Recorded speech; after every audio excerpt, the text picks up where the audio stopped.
They're calling it India की सबसे affordable yet सबसे ज्यादा फीचर्स ऑफर करने वाली 250 सीसी मोटरसाइकिल। यह है 2024 पल्सर N250। अब देखिए, जो N250 है और F250 है, ये दोनों पहले ही लॉन्च हो गई थी, बट अपने प्रीवियस अवतार में आज तक कुछ नहीं कर पाई है। आई एम श्योर आपने हार्डली इन मोटरसाइकिल्स को इंडिया में देखा होगा, बट इस बार वो चेंज करने की कोशिश कर रहे हैं विद लॉट ऑफ फीचर्स और कुछ मैकेनिकल चेंजेस भी किए हैं। अब क्या है वो सब चेंजेस और क्या अब ये ज्यादा बेहतर डील लोगों के लिए साबित हो सकती है, उसके बारे में आज हम बात करेंगे। नमस्कार, खमा गणी दिव्यों सज्जनों, my name is Vikas Yogi, you are watching S studio और आज हम बात करेंगे updated Pulsar N250।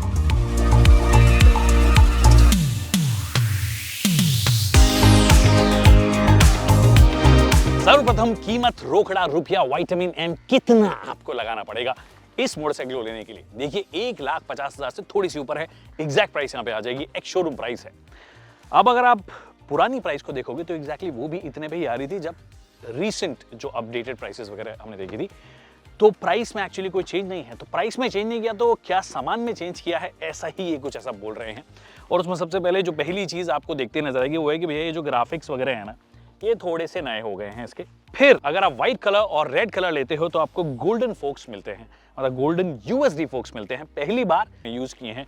37 mm diameter का आपको फ्रंट फोक मिलता है, पीछे आपको मोनोशॉक मिलता है।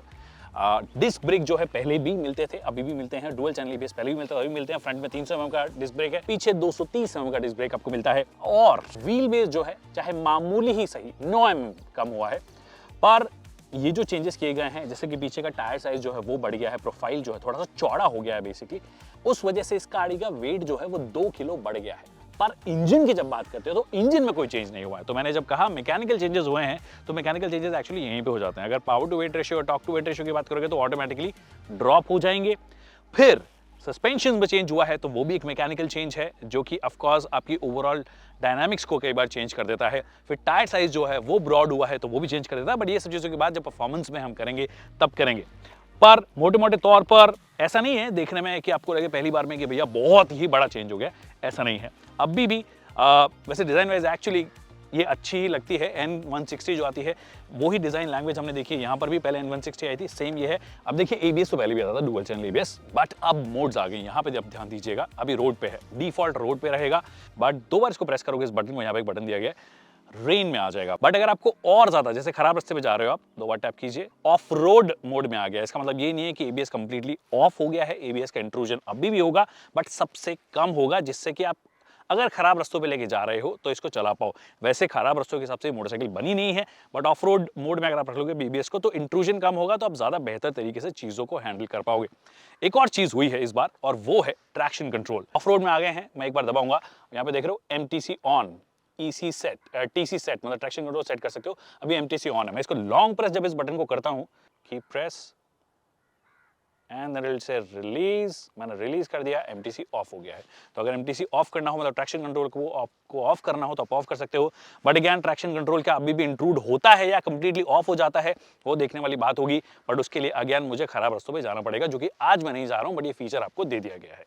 तो ये चीजें हैं। आई विश इसको थोड़ा कलर डिस्प्ले कर देते तो थोड़ा मजा आ जाता है। ब्लूटूथ आ गया तो ब्लूटूथ कनेक्टिविटी से आप टर्न बाय टर्न नेविगेशन है। अगेन, इतनी छोटी सी जगह है। ऑल्सो जो सीट है वो 800 mm है। Now despite all these changes, इस मोटरसाइकिल की कीमत जो है उसको कंट्रोल रखा गया है, विच आई थिंक इज कमेंडेबल, क्योंकि अब 1.5 लाख की एक शोरूम प्राइस में एक्चुअली आपको बहुत ज्यादा कुछ मिलता नहीं है। जिक्सर की बात करोगे तो 1,80,000 1,84,000 के आसपास पहुंच जाता है। And now like I said, engine में कोई चेंज नहीं हुआ है, इनफैक्ट इसका वेट ही बड़ा है मोटरसाइकिल का।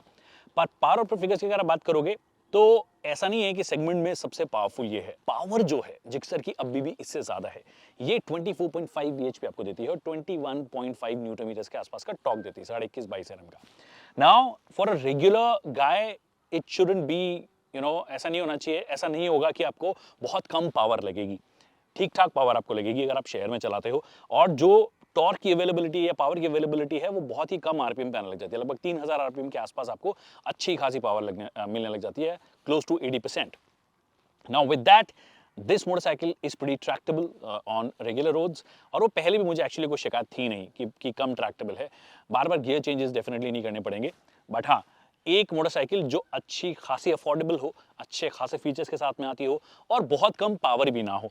मतलब इस प्राइस में आपको 200 सीसी 180 सीसी की मोटरसाइकिल्स मिलती है, उसमें आपको 250 सीसी की मोटरसाइकिल मिलती है। हाँ, 212V है अभी भी, आरटीआर 204V आती है, और सेगमेंट में कुछ और मोटरसाइकिल 4V आती हैं, बट ये 212 है, बट रेगुलर आपके सारे काम ये कर देगी।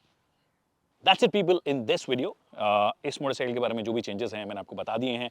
इसका फर्स्ट राइड रिव्यू बहुत जल्दी आने वाला है चैनल पे, तो सब्सक्राइब आप कर लीजिए। बाकी मैंने चेंजेस बता दिए हैं, और उस वाले जो वीडियो है उसके अंदर हम फोकस सिर्फ और सिर्फ परफॉर्मेंस ही करेंगे। Thank you so much people for watching this video.